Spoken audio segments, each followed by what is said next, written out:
Good evening, everyone, and welcome back to Empty Cloud Monastery. So this evening, we have with us Bhante J to my right.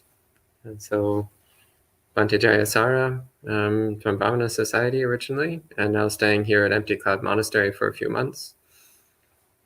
And of course, I'm Bhante Sudaso, who's as permanent a resident as anything can be considered permanent. So this evening we'll be talking a bit about the practice of Vassa, so what it means since we've just entered Vassa here at the monastery, today in fact. So we'll be speaking a bit about Vassa and its significance within Buddhist tradition, why we keep up this tradition and how it's useful as part of Buddhist practice. So we can start by paying homage to the Buddhas. Namo tassa bhagavato arahato samma sambuddhassa. Namo tassa bhagavato arahato samma sambuddhassa.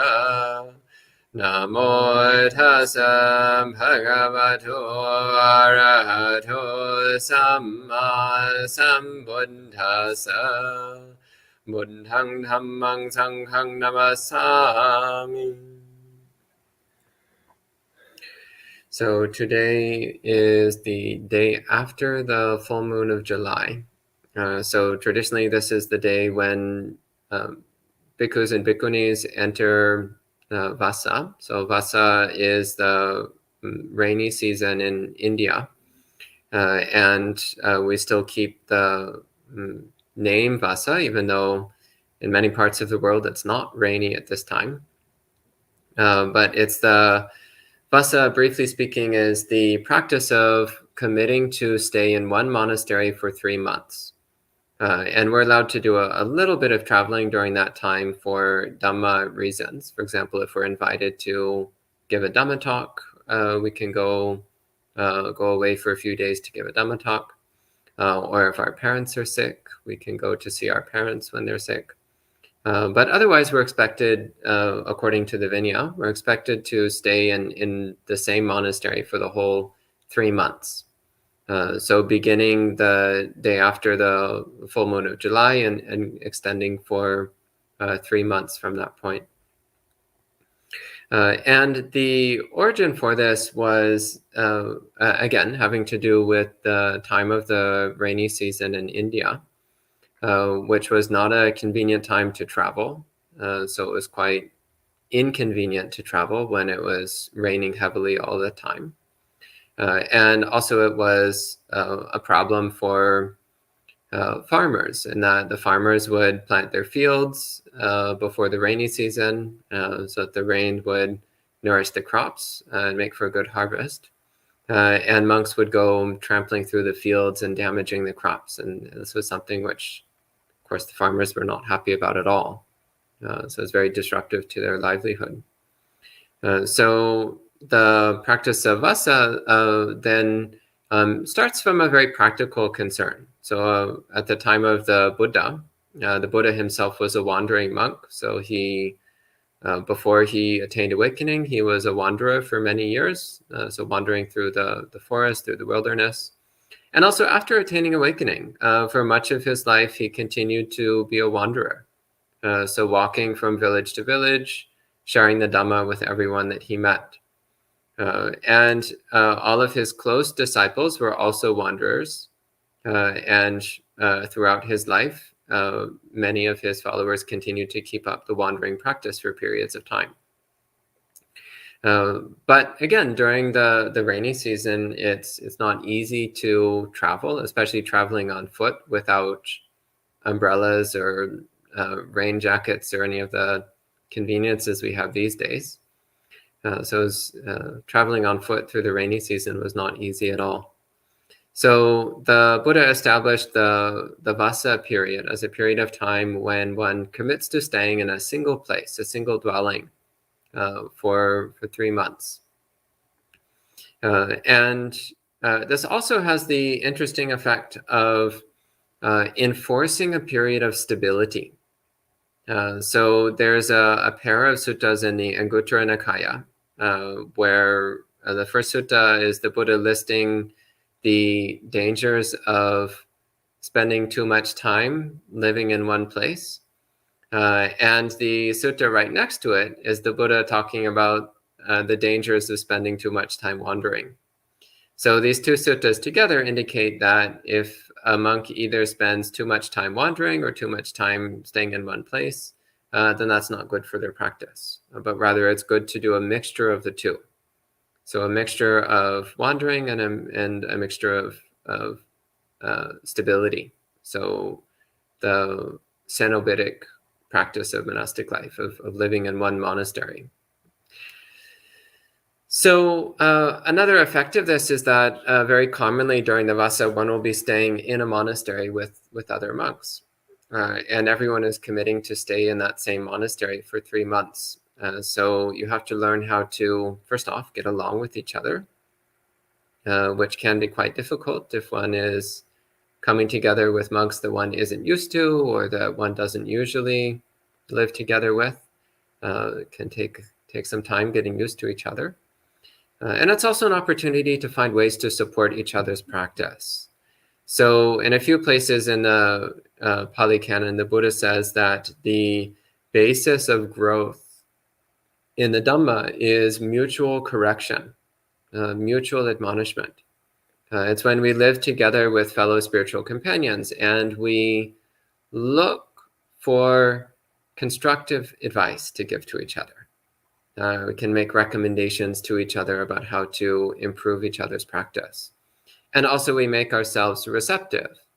So receptive to the advice that we receive from others. And in this way, we all help to lift each other up and to grow in the Dhamma. And in fact, one of the dangers the Buddha gives for excessive wandering is that when one wanders a lot, then one doesn't get the opportunity to learn the Dhamma. Whereas when you're living in a community with others, then you get to hear Dhamma talks, you get to engage in Dhamma conversations, and you also get the opportunity to receive admonishment, advice, instruction, and also the opportunity to give advice, to give instructions to others. So these are a few of the benefits which come to mind in practicing Vassa.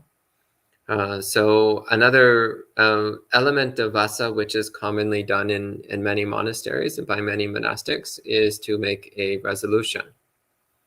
So kind of like a New Year's resolution, but you do it just for the Vassa. So it's a 3-month commitment of some sort. So some monks will make a commitment to let go of something that they're attached to. So for example, it's very common to have, if a monk has some kind of attachments to food, it's very common to make resolutions such as, I won't eat any desserts for the duration of the Vassa, or a resolution like that. Or if somebody wants to increase their knowledge of the suttas, they might make a commitment to read a certain amount of the suttas every day throughout the Vassa. Or if someone wants to do more meditation, they might make a commitment to do a certain amount of meditation every day during the Vassa. These are all very common practices that one might take on. And also in monasteries, there's often a standardized practice which is done during Vassa for the whole community. So in the monasteries in the Ajahn Chah tradition, normally during the Vassa, there are Vinaya classes. So classes going through the monastic rules in detail, which extends all throughout the Vassa. So that's also something that we do here at Empty Cloud Monastery. So during the Vassa, the resident monastics come together and study the Vinaya, to study the monastic rules in detail, so we can understand how these are ways of supporting our Dhamma practice. So these are a few thoughts which, just to get started on discussing the topic of Vassa.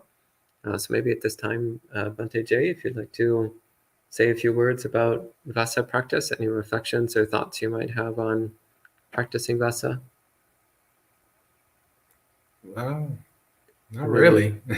Any thoughts you might have about past experiences with Vassa, or? Most of my most of my monastic life, Vassa has been nothing different than normal life.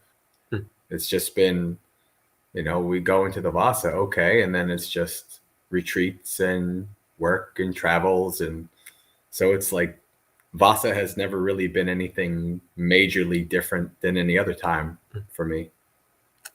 Yeah, and this is actually very commonly the way things are in modern monasteries. So modern Buddhist monasteries tend to heavily emphasize the cenobitic approach to monastic life. So everyone living together in a community and staying in one place and not wandering. So whereas in the time of the Buddha, wandering was the standard practice, in contemporary Buddhism, stability is the standard practice. Like staying in one place all the time is the standard practice. Yeah, so it's been kind of a flip-flop.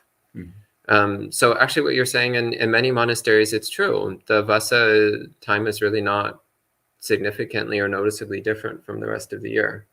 Because so during the Vassa, you stay in one place for 3 months, but the other 9 months of the year, if you're also staying in one place for the other 9 months of the year, then Vassa doesn't really stand out. Yeah. So then often what really stands out about Vassa is the ceremonies that bookend Vassa.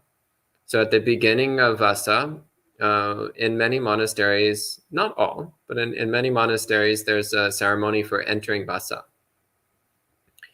which is either a very small private ceremony for only the resident monastics, or it can also be a public ceremony where the lay people are invited as well. And actually the origin of this practice comes from, again, the wandering practice. So when wandering monks would be walking from village to village, when the villagers they met liked the wandering monks, when they wanted the wandering monks to stay, then they would invite the monks. They would say, well, will you please stay for a longer period of time? Rather than just walk on to the next village, can you stay here for some time? And if you want them to stay, well, the life of a wandering monk is very tenuous. It's very fragile.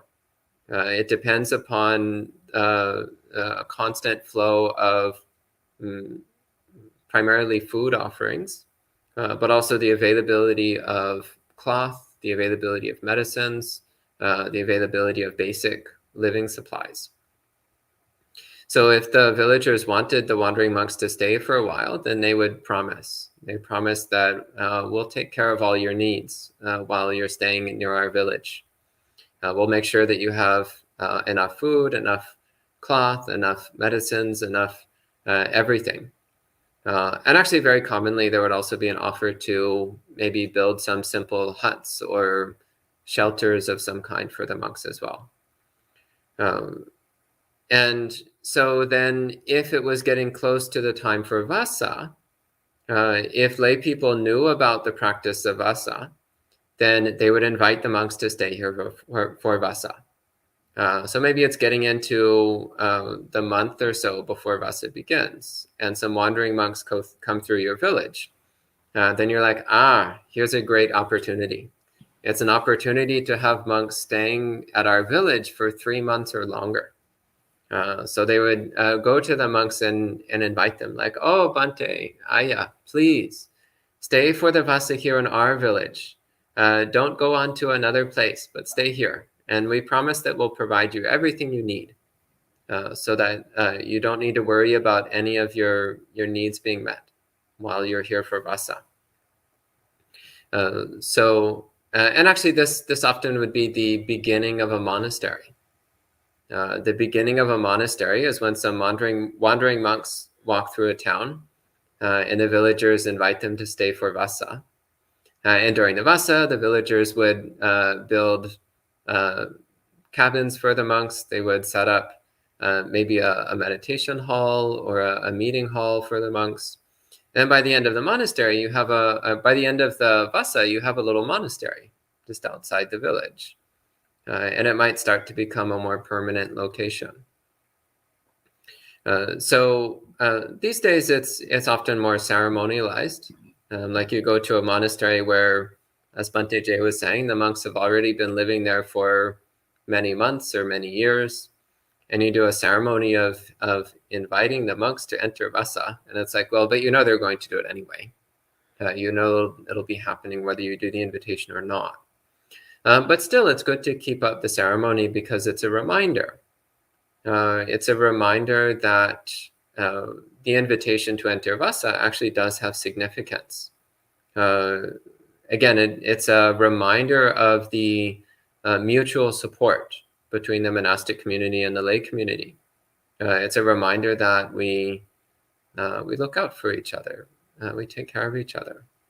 And it's also a reminder that if you actually want monks to stay near you, then it is important to make sure that they're taken care of. Because if wandering monks don't have enough, then they'll just go somewhere else. They'll just walk on. And actually, there's a number of reasons the Vinaya gives for which one can end Vassa and leave Vassa, like leave where you're living even during the middle of Vassa. And one of the reasons is if you're not well supported.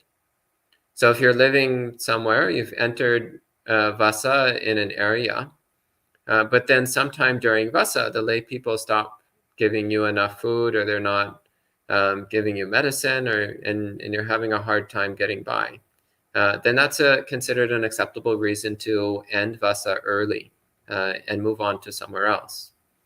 So this practice of inviting the monks to spend Vassa, it's actually a very important practice because it's also a reminder, like if you want to have monks living close by you, then it's important to make sure that they're cared for, that their basic needs are available to them. And if the monks do stay all the way through Vassa until the end, then at the end of Vassa, there's the opportunity for a Katina ceremony. And in traditional Buddhist countries, Katina is the biggest holiday of the year. It's the holiday when the largest crowds of people go to visit the monastery and participate in the Katina ceremony. And this is only possible if you have monks staying Vassa in your area. If there's no monks staying Vassa, then there will be no Katina ceremonies. So if you want a Katina ceremony, it's important to invite monks to spend the Vassa, and also to make sure that they're taken care of throughout the whole time of Vassa. So those are a few more thoughts. Is there anything? One thing I would add is that, at least in the Sri Lankan tradition that I'm aware of, oftentimes it'll be a family or a group of families that like dedicate themselves to supporting the monks during the Vassa. Like it will be like such and such family, and they'll, at the very least, if it's a city temple, then they'll probably, make sure that the monks get food every day. But where I was at, it was a forest, Bhavana Society is a forest monastery 2 hours away from where most of the Sri Lankan people would live. So they would commit to like coming out for the weekend, right, to support the monks and with food, and then ask if they need any other requisites, stuff like that. So it becomes like a big thing for like a lay family to be like, this year we're gonna be the ones who are gonna support the monastery for the Vassa. Yeah, it's a badge of honor. It's actually a really special thing to be able to say, like, it's my family that supported the monks for this Vassa. And also, of course, it's a huge amount of merit. So the Buddha said in the suttas, he said, don't neglect merit. Don't look down on merit. So merit is another word for happiness.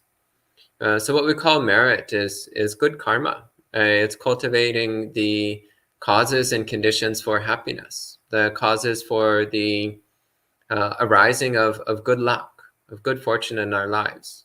So everybody wants to be lucky. Everyone wants to be fortunate. Everybody wants to have good things happen to them. And the way you cultivate that is through generating good karma, through doing good deeds, through performing acts of generosity and compassion. And in Buddhism, one of the main ways that we do that is through supporting the monastic communities, supporting monasteries, supporting bhikkhus and bhikkhunis. And this actually is an important point, which is that the Buddha said that the greatest form of offering that one can give, so the most meritorious offering, is to give to a Sangha of bhikkhus and bhikkhunis headed by the Buddha. But the second best is to give to a Sangha of both bhikkhus and bhikkhunis. So this is better than giving only to a Sangha of just bhikkhus or just bhikkhunis. It's greater merit to give to a Sangha of both. So a dual gender Sangha. So this is another really important thing to keep in mind in terms of Vassa. So inviting bhikkhus and bhikkhunis to reside in your area for a period of time and committing to support them. This is something which generates a tremendous amount of good karma. One thing I wanted to add is because you mentioned it, you mentioned it twice, but the one thing that should be clear is that you actually can stay in different places besides a monastery. Yes. Like if you don't have any temples near you, but you know a monk and you say, come and, you can stay in the guest house or whatever for Vassa or something like that. A monk can actually do that. There are, specific rules and stuff, but if you have a local group, like there's so many like local Buddhist groups all over like America that don't have any monks near them. They could, decide, well, we're going to invite a monk to come stay for the Vassa, and we'll support them during that. So there are options, especially for people who don't have any temples or monasteries near them. Yeah, so many people who maybe they have a small cabin in their backyard for guests. That's actually a great thing you can do. If you know a bhikkhu or bhikkhuni who likes to be on their own, then you can invite them to spend Vassa in your guest cabin. And actually that becomes a little one-person monastery for the course of the Vassa. Or even if you have a spare room or a spare apartment, it's always fine to offer. And there's a chance they might say yes. But usually the most comfortable thing for a monastic is to have some privacy, some solitude. So our ideal condition is what we call a kuti, so a monk's single person cabin, preferably somewhere quiet, somewhere peaceful. So this is something which we cherish and appreciate. Last year, my Vassa was at Aranya Bodhi Hermitage, Tataloka's Hermitage in California, and I had a tent by myself away from the Bhikkhuni Hermitage, and that was like the only Vassa I ever had that was at least somewhat secluded. Mostly it's just being around, being in a monastery with other monks and being busy and doing things and stuff like that. So that was a different experience for me, to be able to have that kind of be by myself thing. So yeah, sometimes it's good to, if you're always around other monks in a monastery, sometimes it is good to have a Vassa that's away from others. Yeah, and so actually I know many monks who they've spent Vassas like living in a trailer. Like somebody sets up a camping trailer for them somewhere and invites them to spend the Vassa there. So again, you can have these impromptu monk cabins popping up anywhere. It's just a matter of creating the conditions, committing to support the monk for the entire 3 months and inviting them to come. So actually many people all over the world, there's a lot of people who live in places where there's no monks close by, and they lament the fact that there aren't any monks. And there's also many monks who lament the fact that they're not living in a little quiet, peaceful kuti in the middle of nowhere. So these things can fit together. So if you don't have any monks nearby and you want one, well, then start contacting a bunch of monks and inviting them to come and spend Vassa. And you might find one of them that says yes. Yes, they'd be happy to come and spend Vassa at your whatever you have to offer them. A little cabin or a camper or something of that sort. Any thoughts? Okay. So maybe I'll see if there's any questions so far. So first off, at least one, like a clarification at least. Well, first off, hello to all the people checking in. So hello to Janaki, Jayanta, Melan, Mary, Vivian, Ja, Nikita, Geeta, Cindy, Ronald, Amaranta, Elaine, Uday, Christine, and Sean. Hello to everyone. And there's a question from Elaine. Elaine says, would I be welcome to bring Venerable Yuttadhammo gifts during this time? He is 30 minutes from me and I don't want to disturb him or go against protocols. So by Vinaya, there's absolutely nothing wrong with bringing gifts to a monk during Vassa. In fact, it's necessary. Otherwise, we starve to death. So it's actually very important. And it's also very important to see what he needs. Again, remember, if a monk is not getting their needs met, then they can leave. Even if it's the middle of Vassa, they can leave. So it's actually quite important. If you like to have this monk living close by to you, make sure that he's taken care of. Maybe it is good to explain a lot of Westerners and people kind of have a conception that Vassa means that monks go away in seclusion and you don't see them.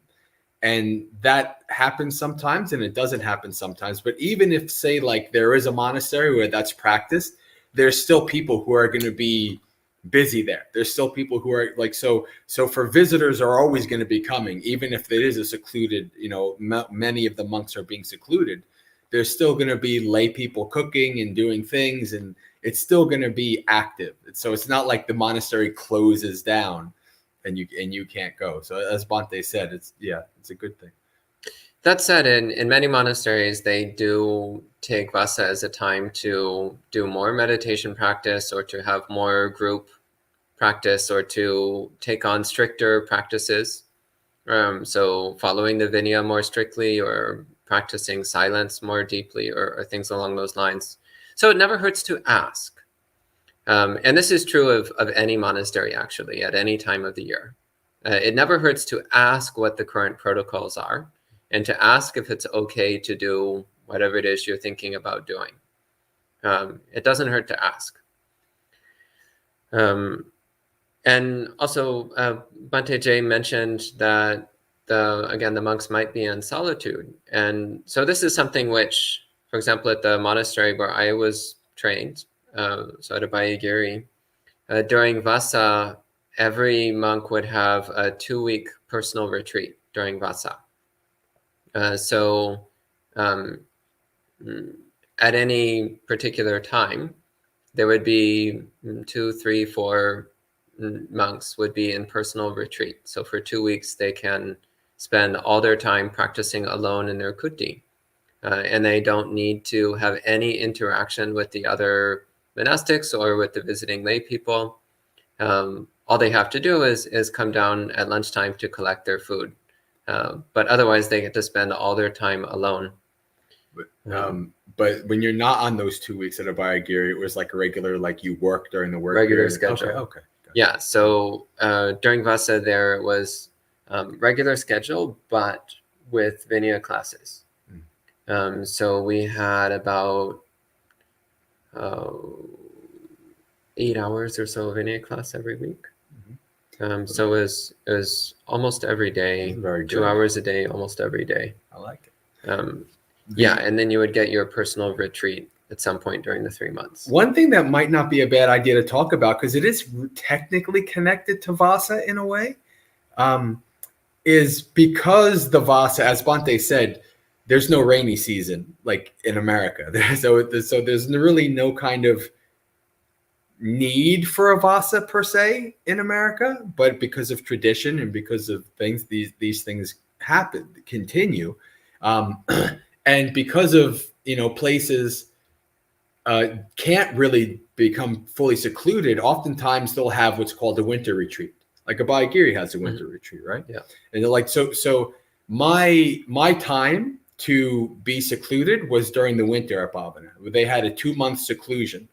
And for a whole month, if I wanted to, and which I always did because I loved it, I could just be totally by myself. And just like the 2-week thing, I wouldn't have to.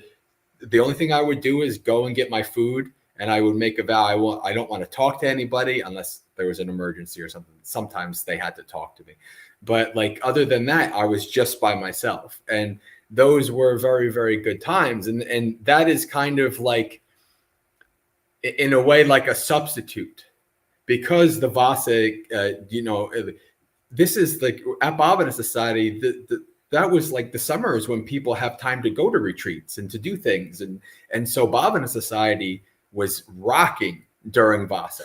Like there's just tons of people visiting retreats. I was traveling because I was getting invited to teach and things like that.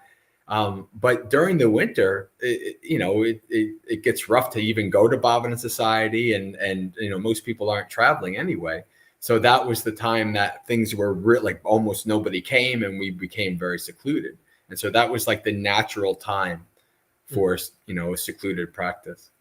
Yeah, so this is something that you'll see in many monasteries that are in the northern hemisphere and distant from the equator, which is, the creation of a winter retreat time, which is meant to give an opportunity for the monks to enjoy deeper practice at the time of the year when it's difficult to travel. And actually, some monasteries have even taken the step of following the Vassa observance during the winter rather than during the summer. So although this is, again, technically not what we find in the Vinaya, it's following the underlying principle, the spirit of it. So the point of Vassa is that it's the time when it's hard to travel. But as Bhante Jay is saying, here in North America, summer is actually the ideal time for traveling. So it's actually backwards. That's actually interesting, Bhante, because I had, that is something Bhante G had thought about doing, and I've thought about doing, but I never actually heard of any monasteries that actually did it, of switching the Vassa to the winter. Well, it's actually interesting. The most of the Vinaya is considered flexible in many monasteries, but for some reason the Vassa rules, people aren't willing to be flexible with the Vassa rules. I've thought about this a lot, and there's two main things. The first is Buddha literally mentions a moon name, so that kind of makes it tough. That kind of makes it tough. And the second thing is it's so, there's a momentum of thousands of years of cultural and tradition that it would be like if I have a monastery and I have Sri Lankan people and Thai people, and I would be like, well, no, we're going to do it this. There's a lot of factors in it. I've thought about it because the logical part of my mind says, well, why don't we do this? This makes perfect sense. But it's a complicated thing. It really is. Well, to me, one of the special things about Vassa is the sense of communion with all the Theravada monks in the entire world. And actually, even in the Mahayana world, many monasteries still follow the Vassa rules. Even monasteries which don't pay much attention to Vinaya will often still pay attention to the Vassa rules. So there's a sense of we're now entering Vassa, and so are a million other Buddhist monks all over the world. And for the next 3 months, we're following Vassa, and so are a million other Buddhist monks in the world. Yeah, it's a valid point. Never really thought about it that way. But at the same time, coming back to the question of Vassa, the Buddha did say it happens at a particular time of year, which again lines up to the July to October period of our calendar. But the Buddha also created the 4 great standards, where he said that we can adjust when we encounter situations which aren't covered in the Vinaya, then we can adapt to that situation based upon what the Buddha has previously said. So you could reasonably make the argument that where we are, so in the northern hemisphere, far from the equator, then we're facing conditions which it makes sense to have the Vassa at another part of year. So the way you apply the 4 great standards is you ask, if the Buddha was alive in this time and place, what would he say? So if right now we went to the Buddha and we said, it's hard to travel during the winter, but easy to travel during the summer, can we do Vassa during the winter? Would he say yes or no? Yeah, definitely he would say yes, obviously. Then, by the great standards, it would be okay to have Vassa during the winter. But that said, of course, whenever one deviates from literal Vinaya things, then somebody somewhere will complain. And I do think that we do have to clarify, because some people always say, well, you think you're saying, you're putting words in the Buddha's mouth. And The reason why I would say I think he would say yes is because when you read the Vinaya and you see the reasons why rules were created and amended and changed and things like that, it's very, very connected to the culture at the time. Mm-hmm. And so the Buddha was very kind of aware of, the things like important things related to having the Dhammas stay in, and grow. Like that was if you read the rules for the Vassa, it starts out with, people are complaining about Buddhist monks wandering around. They're like, even these other monks of other sects, they don't wander around. Even birds make a nest during this time and they stay. Why are these Buddhist monks doing all this? They're causing all these troubles.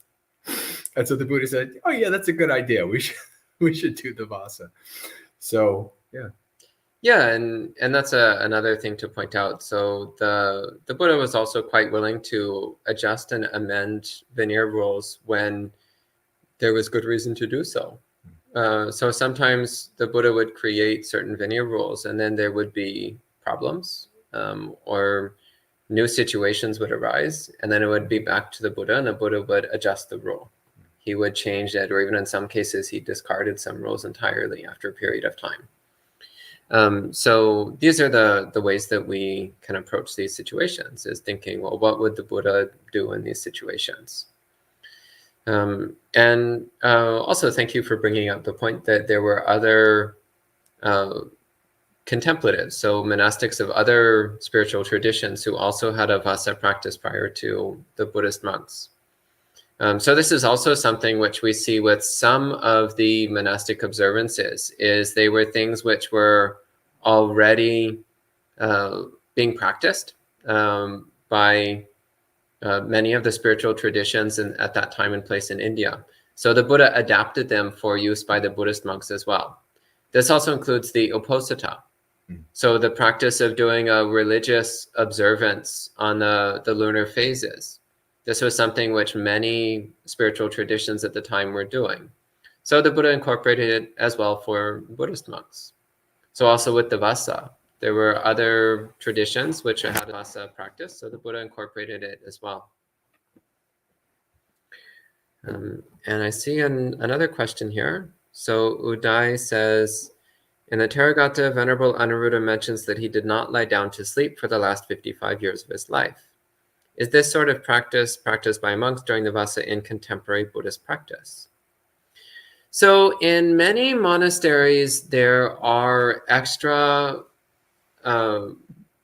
practices done during Vassa. But interestingly enough, one of the rules around Vassa is that you cannot require monks to follow any of the Dhutangas as a condition for spending Vassa at your monastery. And one of the Dhutangas is the practice of not lying down at night. So you cannot require the monks in your monastery to not lie down during the Vassa. If they want to do that practice of their own free will, that's fine, but you cannot require it. And the reason for this was because then it might be too hard for monks to find a place to spend Vassa. You go to one monastery and you say, oh, I want to spend Vassa here. And they tell you, well, you're not allowed to lie down for 3 months. And you're like, seriously, guys? What are you talking about? My meditation isn't good enough for that. I guess I'll have to find another monastery. You go to another monastery and they say, well, here we do the practice of only eating 1 meal a day. And you're like, well, I have stomach problems. I have to eat breakfast and lunch or else I can't get enough food. I guess I have to go to another monastery. And you go to another monastery and they have another. And so the Buddha was like, okay, you have to let people have the opportunity to spend Vassa. If they have bad behavior, if they're obstructive to the other monks, if they're not practicing well, then those are good reasons to ask them to move on. But you can't require them to take on these difficult, austere practices. You see a little bit of the kind of intentions of the Buddha in this, because there are places where you can't take Vassa, and like there's like more like like is under a tree you can't take Vassa, Yeah. right? Like the Buddha is like saying like you should actually take, you shouldn't be too crazy. You should actually have a proper, place to stay and all these kind of things. So yeah. Yeah. So, for example, one of the Dhutangas is to sleep in the open air, or to sleep with only a tree as your shelter. But you can follow that for 9 months of the year, but you're not allowed to follow that during the Vassa. So during the Vassa, you're supposed to have a proper dwelling place of some sort. And the Vinaya gives specific details about what qualifies as a proper dwelling, and I'm not going to go into that now. Yeah. It's too much technical information. And Janaki says, Vassa period is fortunately in tune with the seasons of Southern Hemisphere, as we have winter right now. July is the height of winter. Yes. So if you're in the Southern Hemisphere, then the Vassa rules match perfectly for you. Us in the Northern Hemisphere have a bit more complicated of a problem. Though, again, if you're close to the equator, it's actually not too bad. But when you're far from the equator, it's quite a problem. So it's actually quite ironic. At Abhayagiri, again, where most of my training happened, the driest part of the year is during the Vassa. So we call it the rainy season, but it actually doesn't rain at all for the entire time. And then it's the opposite. So the winter months is when it rains constantly. So you'll get 4, 5, 6 months where it rains almost every single day. So the rainy season is the winter, and the dry season is the summer. So exactly the opposite of what the Buddha describes as the weather conditions at his time. And I don't see any other questions or comments. Is there anything else you want to say about Vassa practice? No. Okay. Well, I think that just about sums it up as touching on all the major points. So unless some other questions or comments appears, that might be enough for today. So again, just a reminder that it is a wonderful thing to have bhikkhus and bhikkhunis spending Vassa near where you are. So it is important. So the ceremony of inviting monks to enter Vassa is important, but actually just offering the verbal invitation in the time leading up to Vassa. Start contacting monks and being like, hey, would you like to come and spend Vassa in my town? Would you like to come and spend Vassa near where I live? And again, making the promise to ensure all their needs are met. Then these are ways that you can always have monks in your life. You can always have monks around you, and you'll find it's a huge support to your practice. Actually, I did have the thought, this is like for people who are not used to, obviously our Buddhist friends and people from Buddhist countries, you don't need this training, but like for people who are like Westerners or people new to Buddhism and who are not really kind of used to dana or don't really practice it much in terms of with monastics, like this is the perfect season for that. You not only, you can do that, but also you can be around so many other Buddhist people who know exactly what they're doing. You can learn from them as well. So this is like a good time if you want to like start to practice some dana, find a place and go there and get to meet the people, and you can learn and kind of figure out how they do it. Yeah, and it's also important. So when you invite a monk for Vassa, you're making the commitment to make sure they have food every day. So that means either you personally bring them food every day, or you arrange it with your friends and other lay people in the area. So maybe creating a schedule. So like I go on Mondays and Sally goes on Tuesdays and John goes on Thursdays. So creating a schedule where every day someone brings food to the monk. So this also is a wonderful opportunity to learn what it means. Learn what it means to help out the Sangha, and also discover how joyful it is. This is something which is really clear if you spend time with Asian Buddhists. It's how joyful it is to practice dana, how joyful it is to support the Sangha. It's a blessing in one's life. So I think that's enough for this evening. Okay. So we'll end the session with 3 sadhus. Sadhu, Sadhu, sadhu. And we'll see you next time.